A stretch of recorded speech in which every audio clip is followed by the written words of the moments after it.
A nitrogéntrágyázás kulcsfontosságú a terméshozamok és a minőség növekedéséhez. De vannak hátrányai.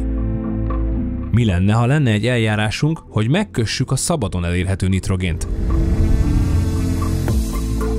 A Vixaran egy olyan biostimuláns, amelynek célja a légköri nitrogén megkötése és a növényeknek történő átadása. Elősegíti a növekedést, miközben regenerálja és újraéleszti a talajt. A Vixaran az Azotobacter salinestris baktériumfaj egy különleges törzsén alapul. A nyugalmi állapotban lévő baktériumok védve vannak a kedvezőtlen állapotoktól.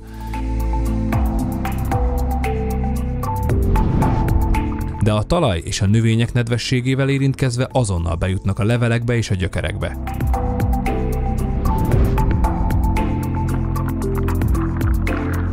Kolonizálja a növényt és a rizoszférát. A baktériumok egy biofilmet alkotnak, amely védelmet nyújt a baktériumok fejlődése és szaporodása során. Az Azotobacter salinestris különböző szinteken fejti ki a hatását. Megköti a nitrogént a levegőből, a levelek és a gyökerek, illetve a rizoszféra számára. Azzal, hogy közvetlenül bejut a növénybe, a nitrogén nem mosódik le a talajvízbe, nem illan el a levegőbe.